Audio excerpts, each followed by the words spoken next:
Acquisition and Procurement in the Office of the Secretary of the Navy. And in this role, he's the senior career civilian responsible for acquisition and contracting policy that governs the operation of the Navy's worldwide multi-billion-dollar acquisition system. He's the principal civilian advisor to the Navy Acquisition Executive for acquisition and procurement matters, and he serves as the Department of the Navy's Competition Advocate General and is the leader of the Navy's contracting, purchasing, and government property communities. Thank you, Mr. Branch. Thanks, Emily. Good morning, everybody. We can summon more injury than this. I mean, it's the middle of the week. Good morning, everyone. Outstanding. So you're here under false pretenses because we have a theme here, simplifying complexity, overcoming barriers to small business. And I came up with this theme as I looked in my inbox. And I was reading acquisition strategies, some of which have to do with small business, some of which do not have to do with small business. And I felt like a gold miner because I knew somewhere in the 90 pages that I was looking at, there were some nuggets there for me to make a decision on whether an acquisition strategy was a good one. And it occurred to me that you know, we as human beings, you know, do these wonderful things. And these wonderful things, you know, kind of build on each other and build on each other, but we are at a point in our history where our ability to create complexity far outstrips our ability to understand or master it. So our theme for today is simplification. I brought some of my friends along to talk about that. On my right, your left, is Byron LeCates, who's the Director of Policy up at the Naval Supply Systems Command. Sitting next to him is Jeff Guarnero, who's the department head at the Naval Air Systems Command Field Contracting Organization. And to his right is Ms. Susan Tomeko, who's our Director of Undersea Weapons Systems Contracts at the Naval Sea Systems Command, and also the proud owner of Seaport. So I'm sure we'll get some energy around that. But what I've asked my panel to do today, because this really needs to be a conversation with you, is to talk a little bit about the health of the small business industrial base from their perspective, some of the things they're doing in order to reach out more effectively to that small business industrial base, and some of the things that they see as barriers to small businesses doing business with the Department of the Navy. And then I want to open the floor to questions, because I think it's more useful for us to have a dialogue than to have the four of us talk at each other. So that's how we're going to proceed, and if you're shy, and it doesn't look like you're a particularly shy group, I have some questions to seed things. So with that, I'm going to ask Byron to go first. Byron, welcome, and thank you for coming this morning. Sure.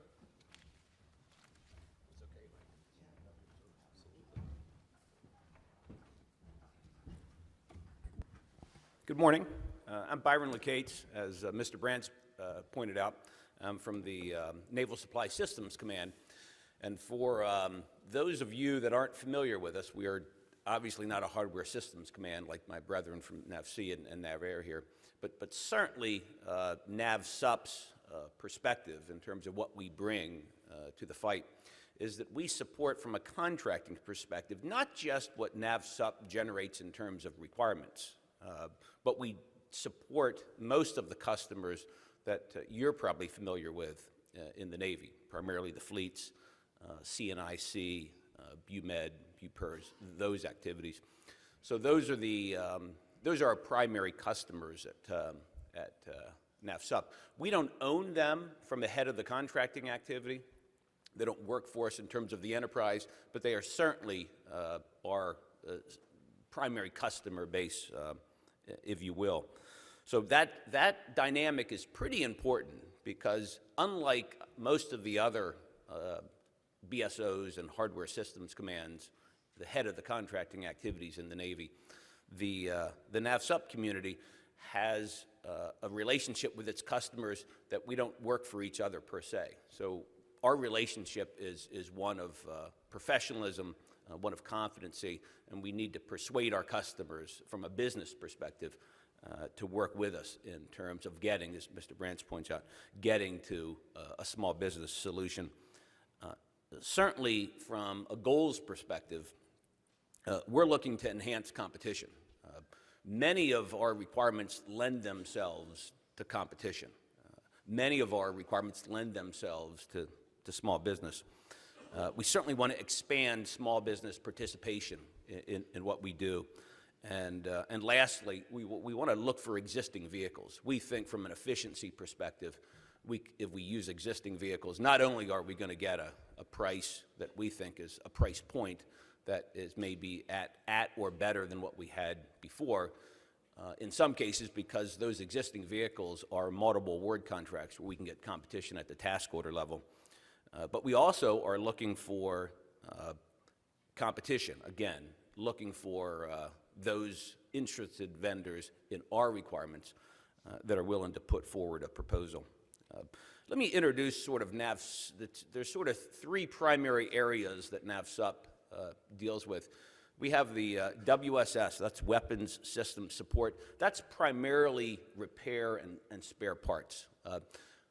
Most of that work does not lend itself to small business. Most of that work is work that we go to the original equipment manufacturer, and data is the primary reason why. The data rights associated with that. I think in general, our small business participation in that area is between 5 to 7% a year.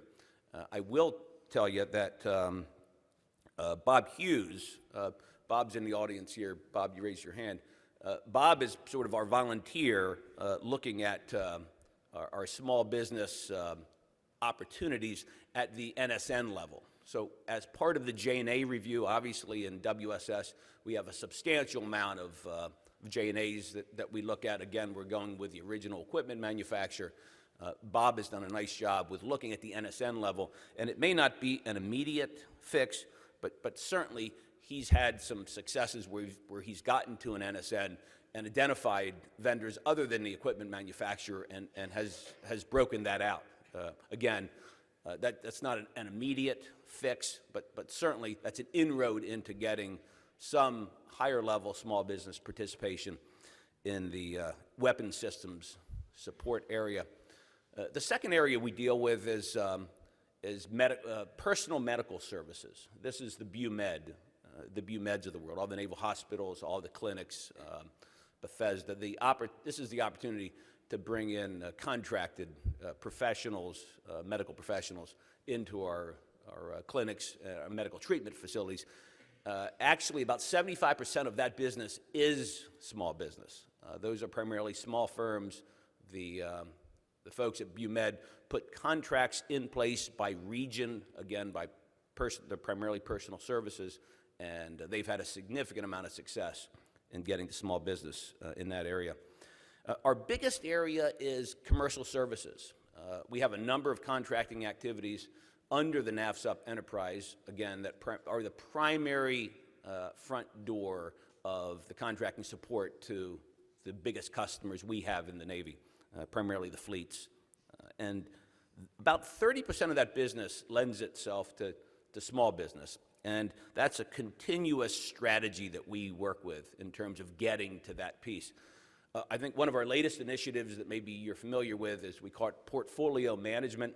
So we're going from customer to customer, starting with the fleets, looking at their business base, looking at from a business intelligence perspective, what are they buying, who are they buying it from? Do they aggregate those requirements at their level across their different operating locations?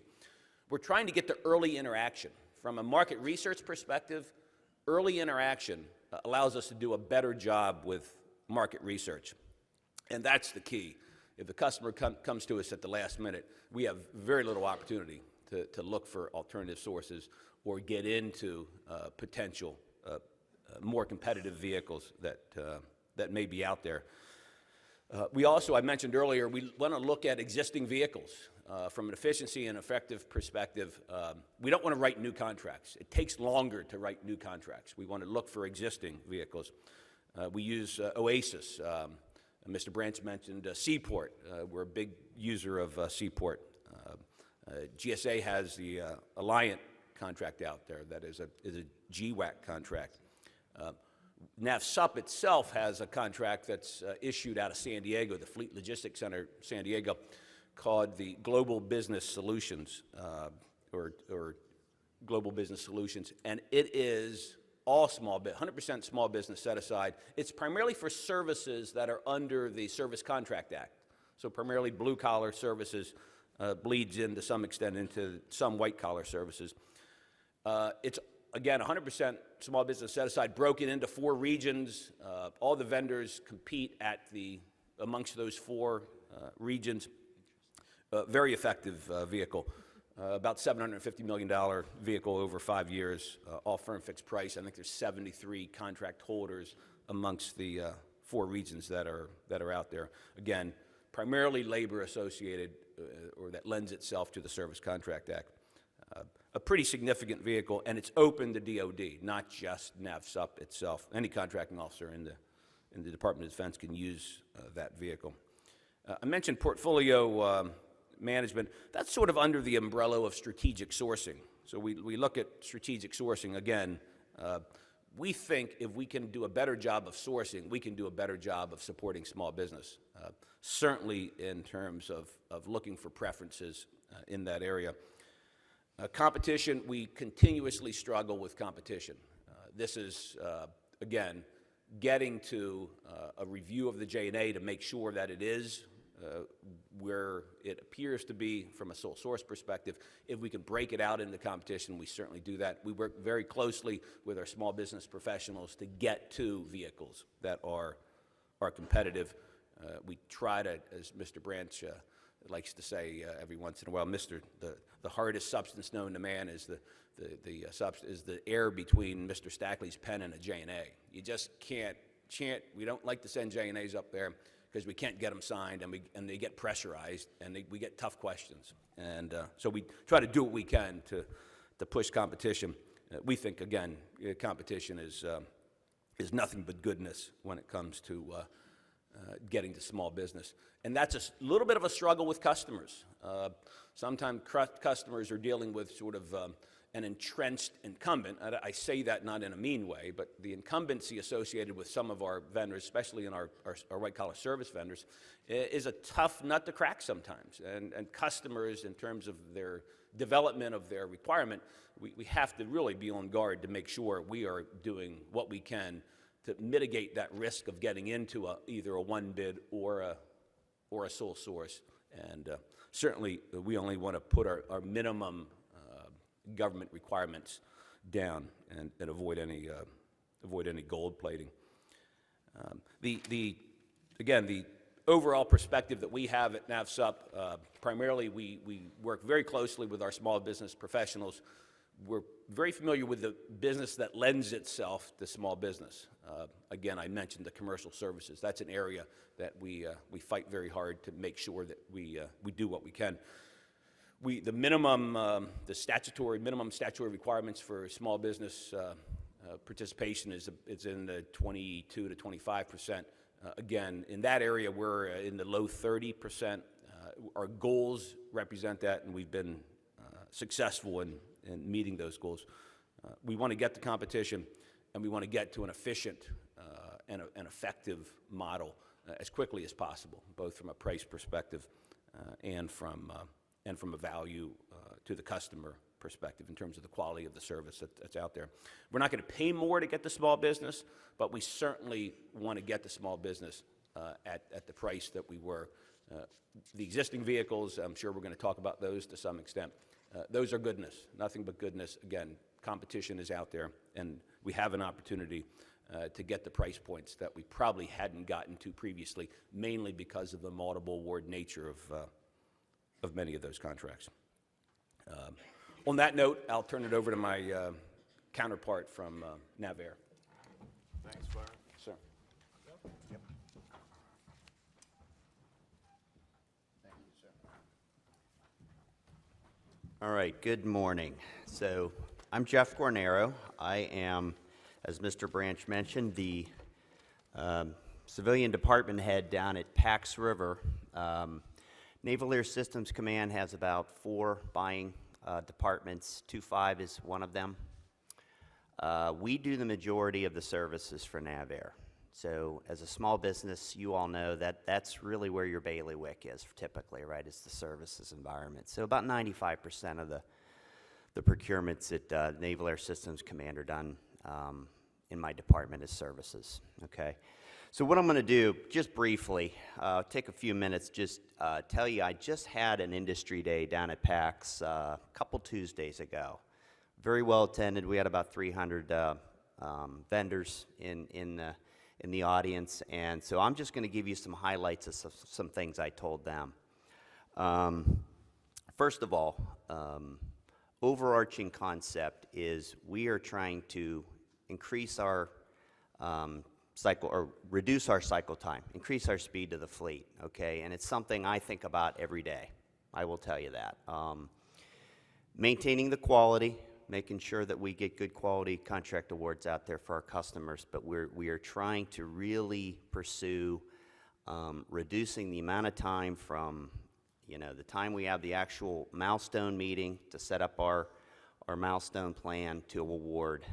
We're really trying to get that well under a year if we can. So that's a daunting task, especially when you've got on the order of about 130 competitive procurements ongoing at one time just at the PAX site. So, anyway, so some of the initiatives that we've looked at in 2.5 and actually have instituted several of them. And maybe this will generate some questions from you all after I sit down. But, you know, we realized that we asked for way too much information in our solicitations. Our section L&M was, there's a lot of information in there that I would say was not necessarily going to discriminate one offer from the other, and it just created more opportunities for you guys to potentially not provide certain information that we really needed.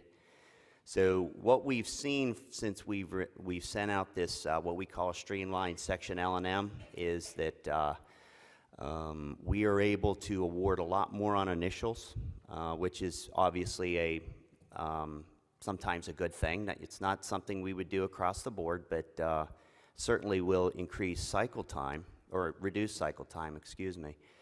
And what happens is that the companies start really responding better to the RFPs because they know what to expect, and it's fair. They know what, you know, they know what the game is. So another thing we're doing is we have a new standard labor qual guide, standard labor category guide that we just instituted across NavAir.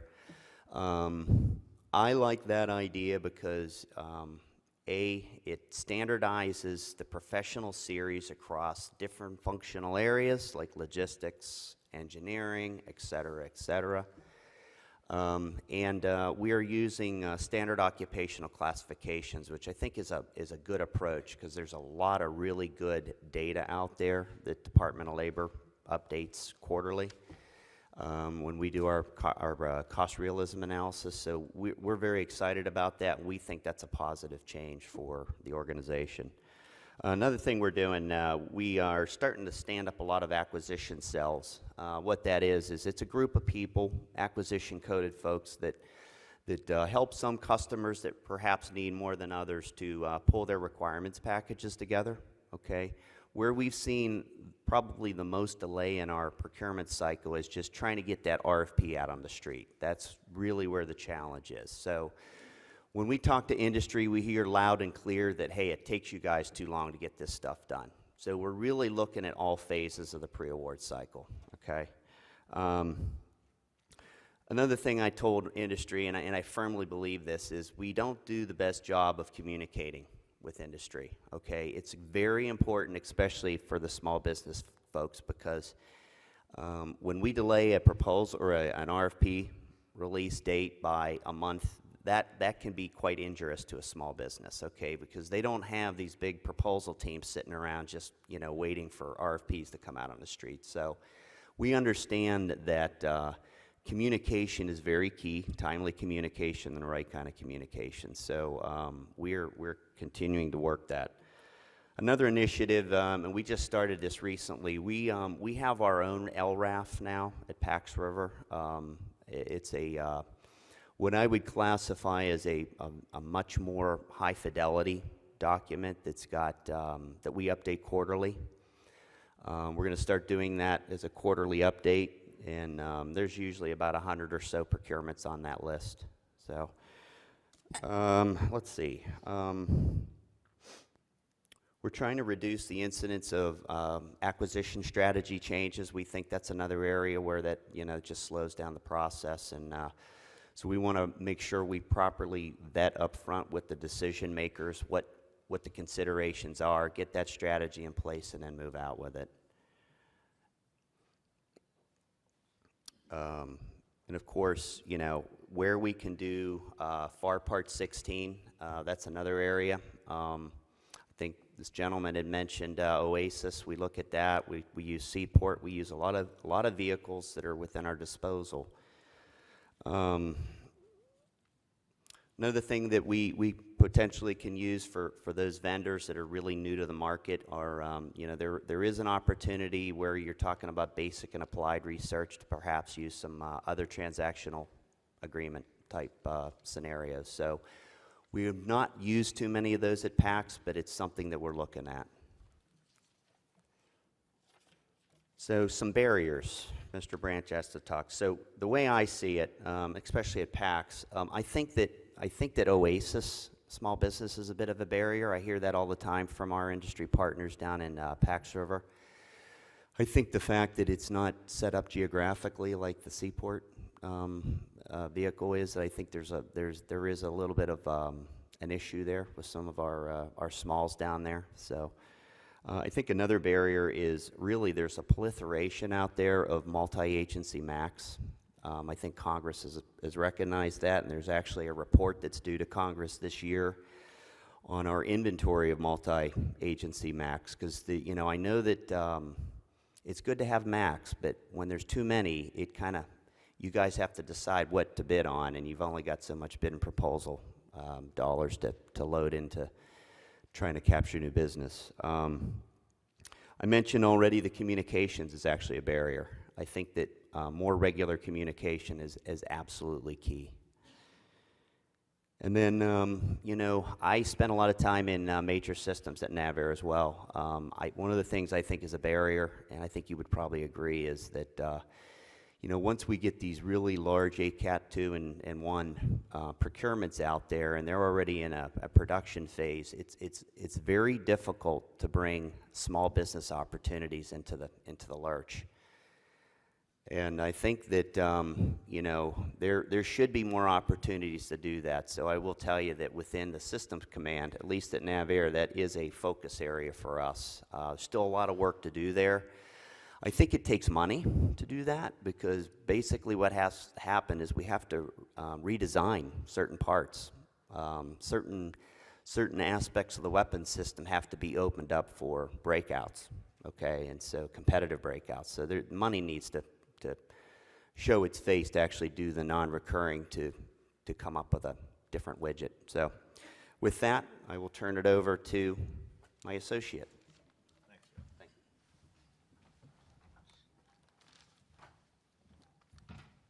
you. Save the best for last. NAVC. I'm Susan Tomeko. I'm the director of the Undersea Systems Contracts Division at NAVC, and I'm also the Seaport Program Manager. I'm going to talk about three things. I'm going to talk about our small business subcontracting at NAVC overall. Then I'm going to talk about specific initiatives to increase small business access to our NAVC markets, and then breaking down barriers, what we've done and what we plan on doing. Overall, in FY16, NAVC did almost $2.5 billion with a B in contracting with small business primes, not subs. $2.5 billion with small business primes, which is up over $200 million from the last year. And while a large portion of our NAVC portfolio does not lend itself to small business primes, ships, major weapon systems.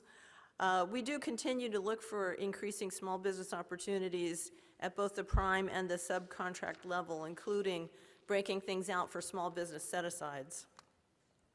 We also continue our strong use of SIBRs, and we have a SIBR board with all the PEOs represented on that board to help ensure that SIBR topics are focused with the goal of transitioning into phase 3s. Specific initiatives to increase small business at NAVC. Overall, we are strengthening our planning with small businesses in mind. We improved our industry communications with industry and outreach. For example, we have had command-wide small business industry days, also program-specific industry days at headquarters and also at our warfare centers in the field. We have also assigned our deputy program managers to be small business advocates. This is increasing the awareness of small business capabilities, beyond just the contracting officers. I think later today you're going to hear from a panel of the deputy program managers.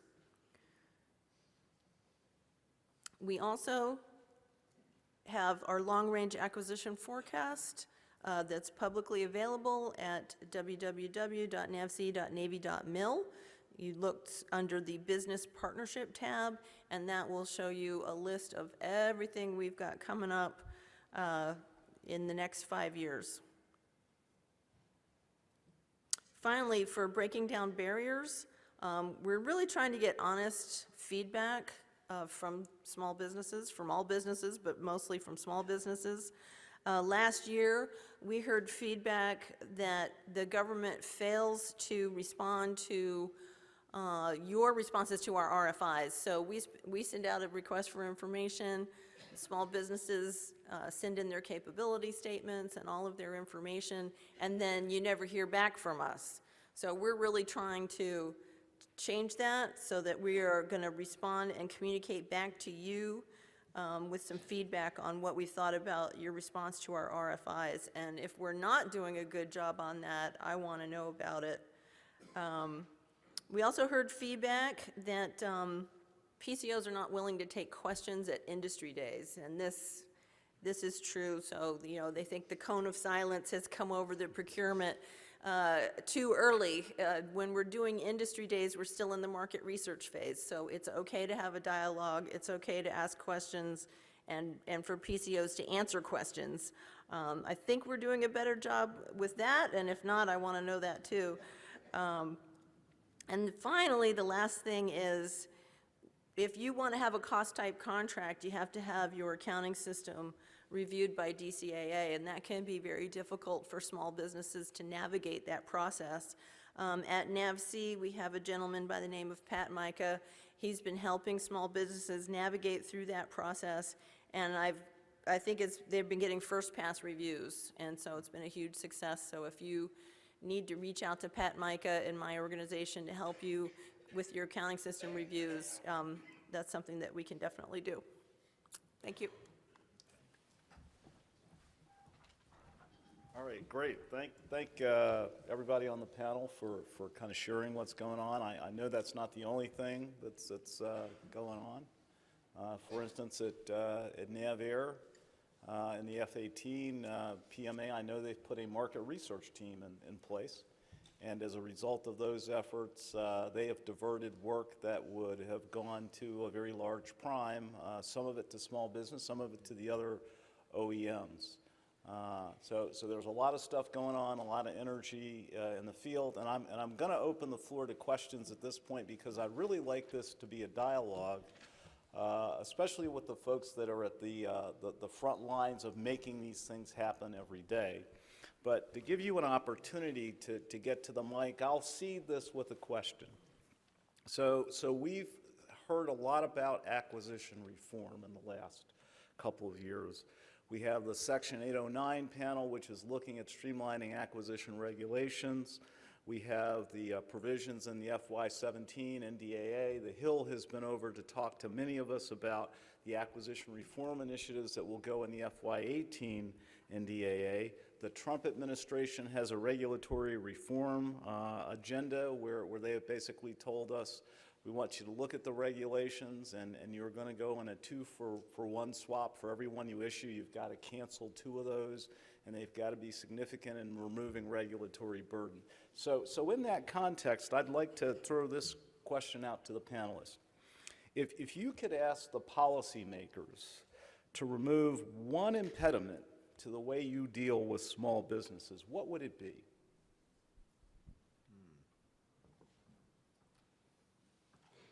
Don't all jump on that. One impediment. So is there something that we do in the FAR, that we do in statute and regulation, that you'd say, you know, if I didn't have to do that, I could deal more easily with small business? Maybe 2 or more. Okay, 2 or more. Could you elaborate on that? So you can't set aside a procurement for small business set aside unless you've got 2 or more small businesses that are capable of doing the work. Okay. So if you remove that, I think I hear you suggesting, Susan, that hey, if you could identify a capable small business, much as we do, say, in the 8A program, you'd be able to contract directly with them. Correct. Okay, interesting impediment. So Jeff, any thoughts on that? We took one thing out. If you could ask us to take one thing out, what would it be? 2579s? Okay, so I just thought of one. One of the things that really creates a lot of workload is the amount of cost realism analysis we have to do on some of these procurements. For example, you get in 10 offers. Of those 10 offers, each of those offers proposes 5 principal subcontractors. It's a cost-type contract. You're doing a cost realism analysis on 50 different companies. That is how we do it at NavAir. If there was a way to streamline that, that would be helpful. Okay, so maybe something on the order of, hey, as you get down to competitive range determination, or you say, here's the most likely awardee, I'll do the cost realism on them, something like that. Mm-hmm. Any thoughts, Byron? Yeah, those are, I mean, I think Susan brings up a great point. We are, if you're familiar with the 8A program, up to $4 million we can direct award to 8A. That's a very effective program, and we utilize that program pretty extensively, especially the work that NavSup does. It lends itself to that. We have very limited flexibility. I think there are obviously concerns associated with price at that point. The Small Business Administration within the 8A program, it's limited. The vendors that are in that program are there for a specific period of time, and then they graduate from that program. And I'm not so sure if there's not a like opportunity for even a subordinate program within small business itself, sort of between where we are with small business and where we are with 8A, that we would have a like program, more expansive. I think the breadth would be more significant. We would have to look at the thresholds in terms of price risk perspective, but certainly that would be an opportunity to get to I guess, push more requirements to small business where we're still comfortable with the price point where we are. So I'd like to turn that question to our audience and get an industry perspective from that. So those of you who bid on government work, if we could take one thing out of the process that bars that, what would it be, sir? Raise the protest threshold to... Everything that you do is based on fear of protest and how much of trying to avoid the prospect of a protest. How much quicker could you cycle through acquisitions if you weren't worried about potential protest? So I have a suggestion and a question, and I think it's a really good one. One is raise what you meant to say was significantly raise the threshold on protest. And I think the question to the panel is, how much of what you do is driven by that fear of potential protest? What would you eliminate if you had a higher threshold, much as we did in the early days of multiple award IDIQ contracts? Let me ask. So, So in my command, I would tell you that it drives a significant amount of conservatism. Okay. Significant. And how would you cast that, Jeff? Because, you know, I mean, I think we've always said here, there's really only 3 or 4 ways you can lose a protest, right? You can fail to do what Section L and M said. You can fail to hold meaningful discussions. You can fail to document what you did, or you can just go totally off the reservation. So where do you see that conservatism manifest itself? All of the above. All of the above. Seriously. Okay. Susan? Yeah, Answer. so we've been talking with our legal counsel about the difference between ironclad protest worth documentation versus good enough to prevail. There's got to be a difference there, and there's got to be some time. Good news is the protest threshold is going up to 25 million in the new NDAA. On the IDIQs, yeah. Susan, that's a great point. I think that's pretty significant. One of the things, I don't think that from our business perspective, we're obviously very much aware of those thresholds. We deal with protests on a daily basis, and they're just part of our business.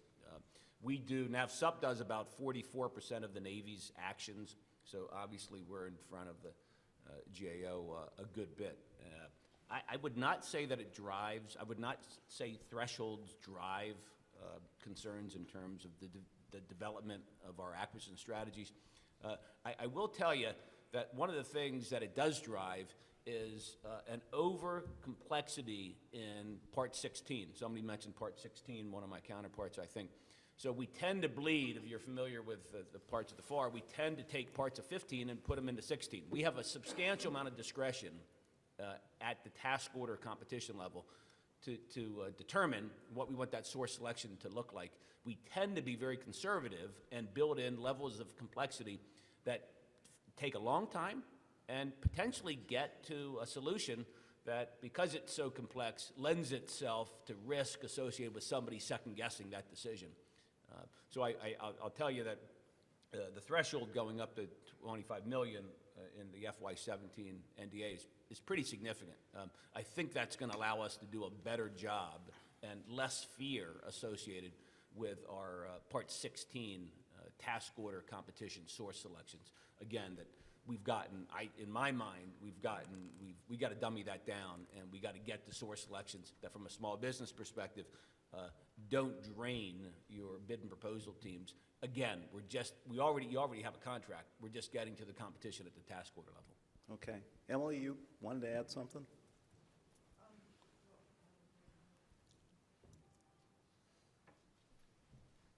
My question has to do with, you mentioned the 8A program and the ability to go single source 8A and how that can be helpful.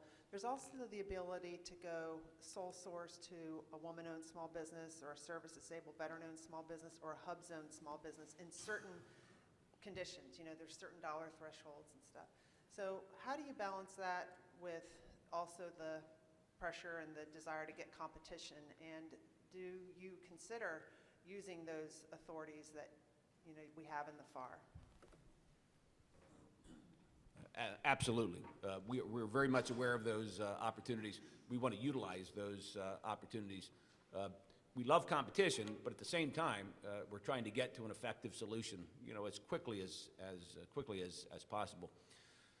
From a small business perspective, certainly we have a substantial amount of our business that lends itself, probably more so than the hardware systems commands. I'm going to go on a limb here and say about 80% of what we buy, 80% of our actions are under the simplified acquisition threshold. We're not buying multi-billion-dollar requirements. We're buying, for the most part, those 44% of the Navy's actions, most of those actions are below the simplified acquisition threshold. We do look for opportunities to get to where we have the flexibility to get to what the women-owned, the veteran-owned, the hub zone probably don't do as good a job as we should in the hub zone area. But those are areas we certainly do look at.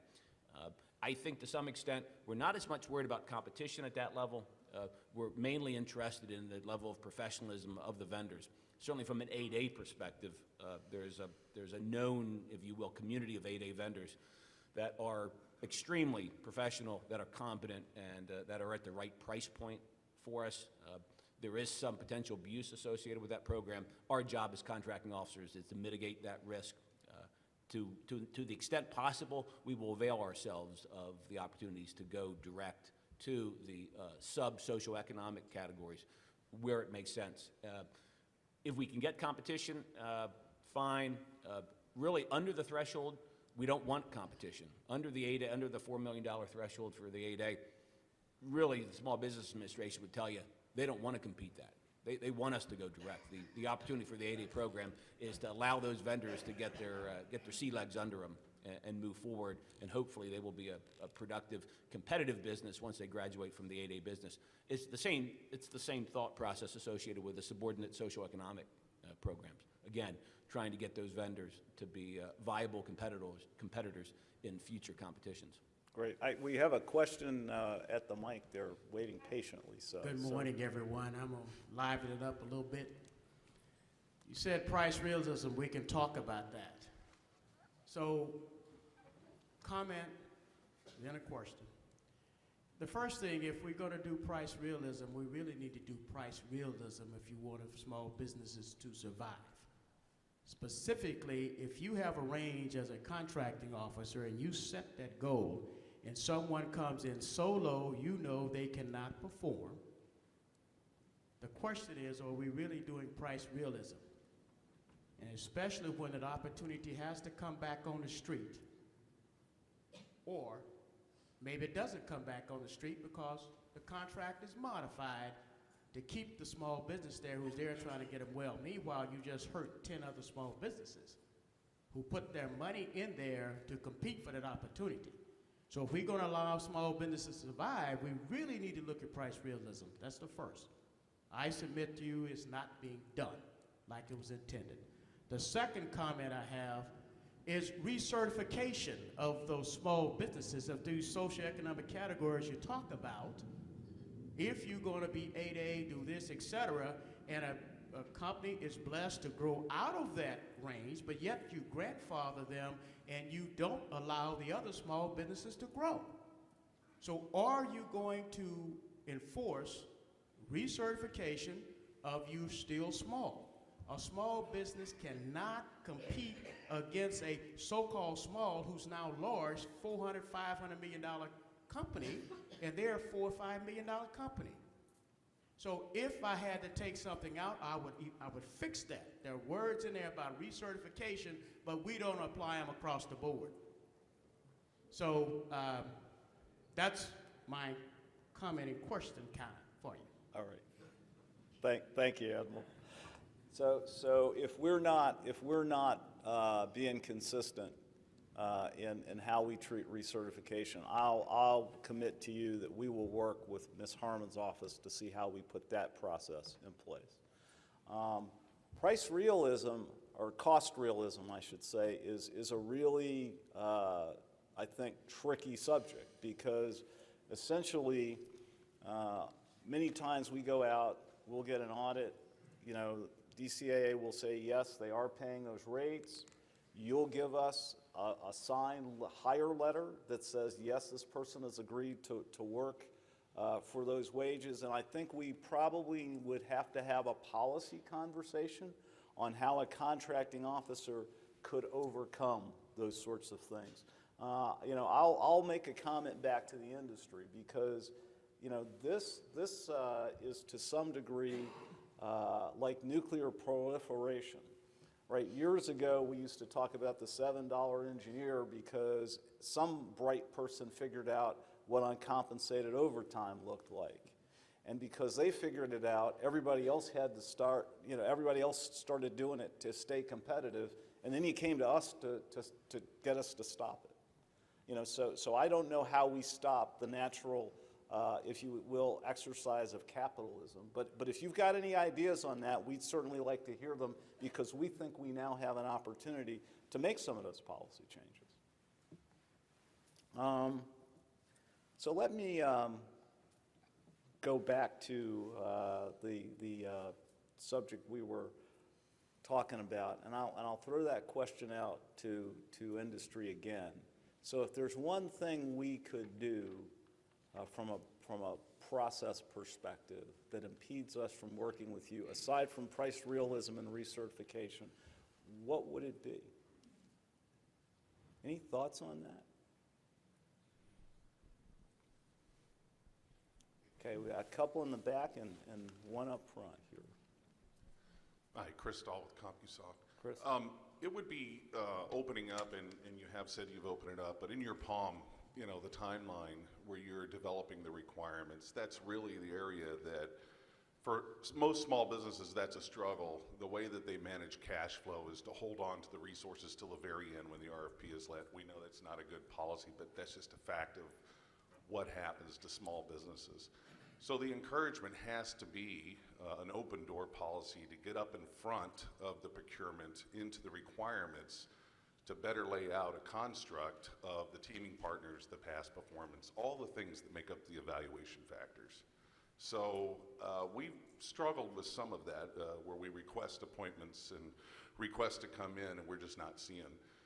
The biggest single comment that we get as a hub zone is come market us, come talk to us, but we have to be received, and so it's hard.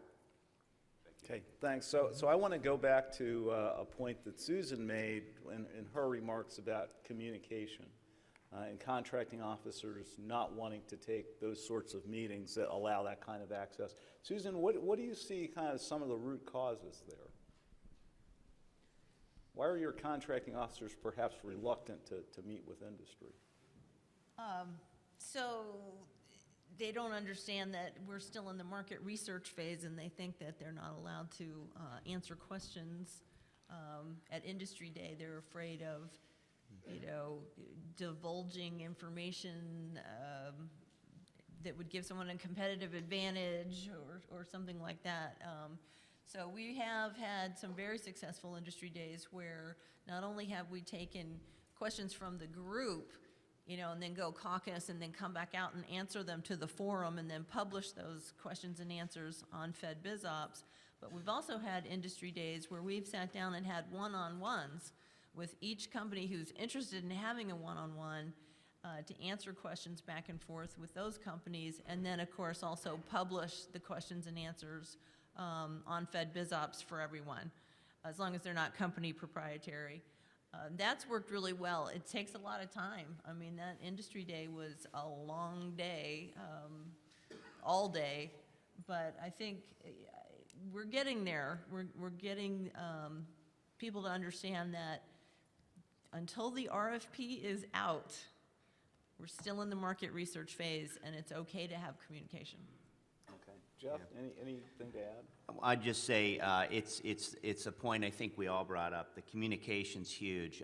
Initiative I'm working on right now with another organization down at PAX is we're looking at a communication guide that actually Ms. Harmon was involved with when she was down at PAX back in 2012. We're looking at maybe tweaking that guide and making it a little clearer when the cone of silence comes down and what kinds of information can be shared and when during the pre-award phase of a procurement. And then really the big issue, and I think Susan was hitting on it, is I think there's a lack of training for our PCOs, our contracts people, as well as our requirements owners as to what we can and can't talk to industry about. So I think that training needs to be very much in the front.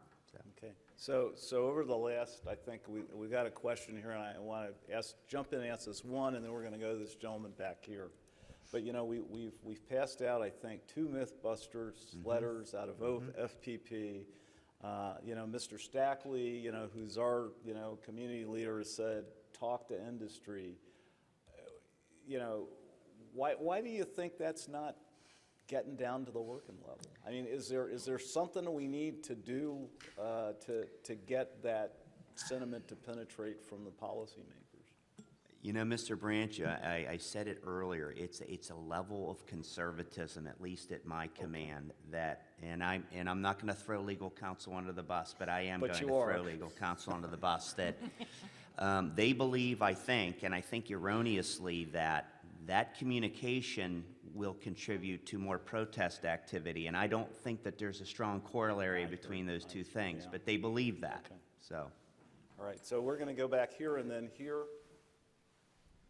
So I believe it was Mr. Guarnero who made the comment earlier about realizing that the small businesses might not have the bandwidth, or I think that the statement was actually they don't have the large proposal teams to go after some of the large proposal opportunities that are set out there as those big, large programs. To your question, sir, I guess one of the things that would help the small businesses is, while that statement may be true, there are certainly elements of those large business opportunities, those large programs, where small businesses are certainly more than able and more than capable of responding. So I guess the question would be, what are you doing, or what could be done to look at these very large procurements and identify and determine what portions of them might be able to be broken out for small businesses? Okay, I think that's a fair question. So I'll turn to the panel. You want to comment? So we look at every single procurement, and look at what can be broken out for small business. You know, sometimes they can't, and we're just relying on, if we're buying a ship, then it's up to the prime to subcontract with small business. But especially for our services requirements, typically at NAVSE, all of our PEOs have their service requirements broken out so that at least one piece of it is a small business set aside. Virtually every single PEO has one or more small business set asides for their services procurements. So let me follow up, because you mentioned a great point. We do a lot of service requirement review boards. We've made that a standard policy across the department. When you do service requirement review boards, are you looking at those kinds of issues as well? Yes. Okay. So what we instituted a few years back goes back to the requirements phase to make sure that we're actually spending the money on the right things. We call them Services Requirements Review Board. You may have heard them referred to as contracts courts. But we've moved those back into the front end, and what I'm hearing from my panel is when we go through those SRRB processes, we really are looking out for I think, breakout for small business as well as competition opportunities in general. So we had this gentleman here waiting patiently. Yes, Edmund Burke, CEO of Space Information Labs out of Santa Maria, California. The first thing on the cost realism, gentleman's point, especially the technical stuff, you have a technical management plan, you have a cost volume, or cost plus incentive fee, cost plus fixed fee. I suggest that to the government to have a panel, because what happens if there's these silos, you have technical people and you have cost people, and there's a lot of things we bid that people go lowball, and they win work, and they should not win the work because they don't know what they're doing, and then they fail miserably, and then the government bails them out and bails them out again, and that can be cut off immediately, okay, just by technical and going in front of a board. You have your technical and cost people there.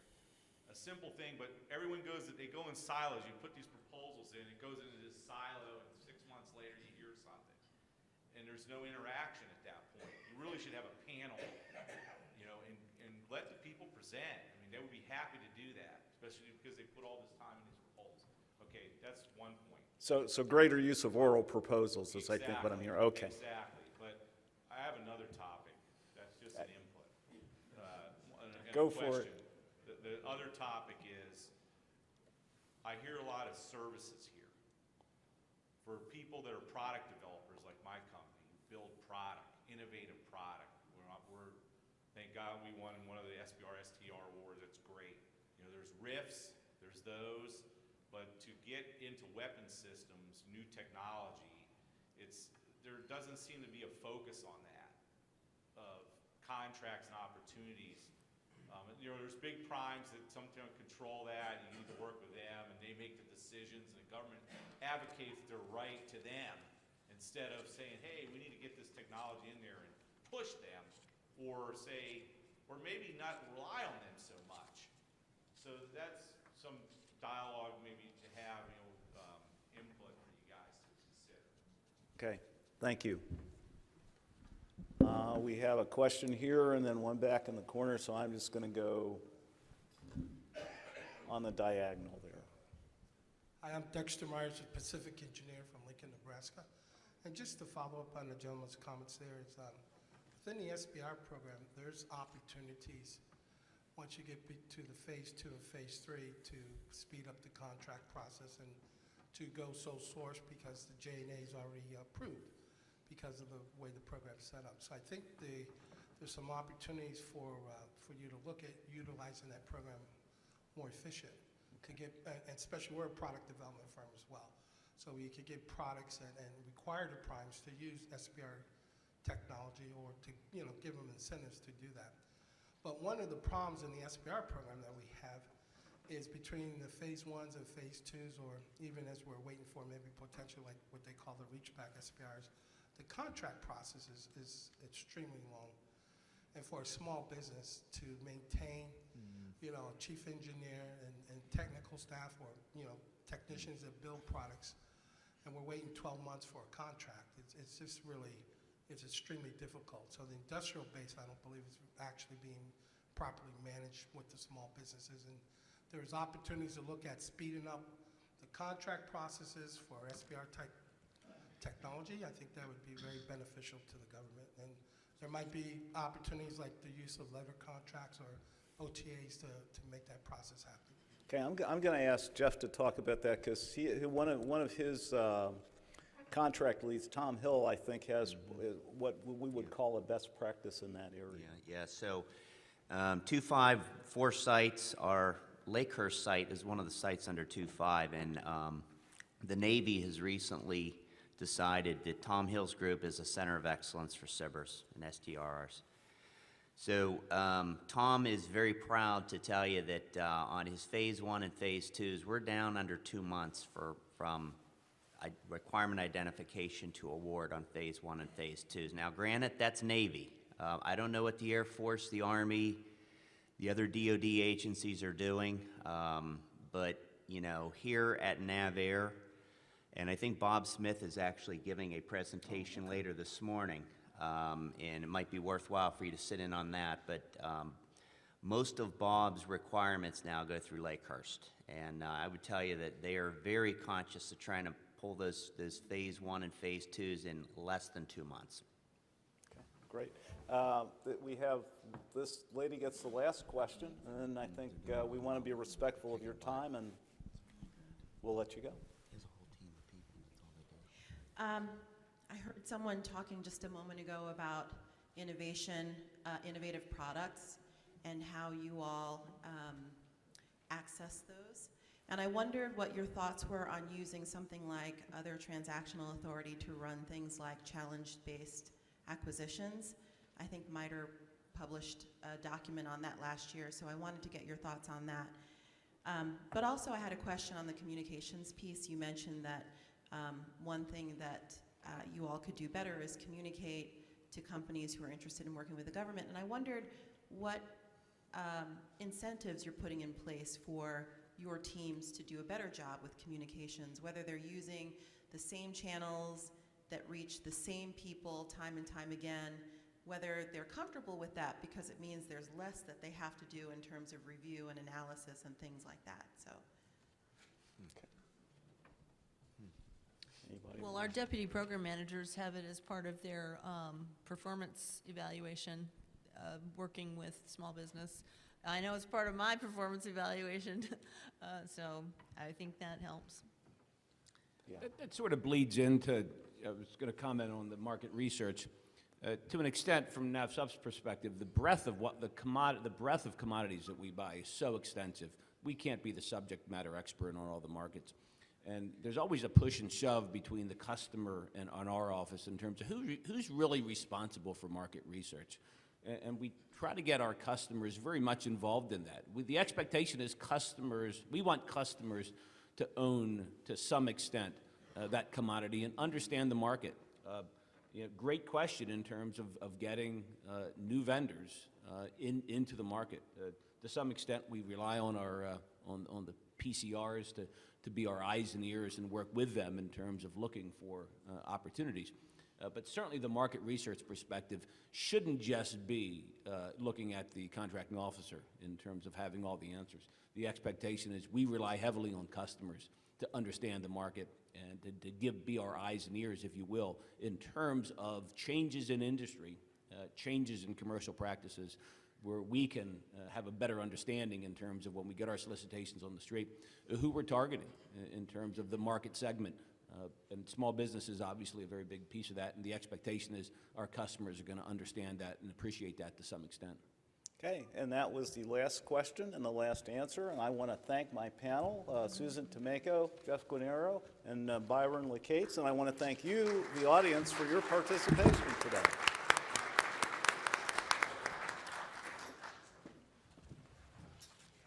Thank you very much. One thing I wanted to say is we have added to a dashboard that we monitor. We've added how long it takes to get on contract for some certain phases of SBIR, so we're monitoring that, and we're looking at that closely. And Bob can go into maybe a little more detail when he speaks. So we'll take a 15-minute break, and we'll come back at, well, not quite a 15-minute break. Come back at 10:30 for Bob Smith, the director of the SBIR STTR program. Thank you, Elliot. Hi, how are you doing? Oh, sure. Let me come down. Yeah. Hi. Were you here? You weren't here in the morning. Oh, you were at my industry day? Cool. I'll come down.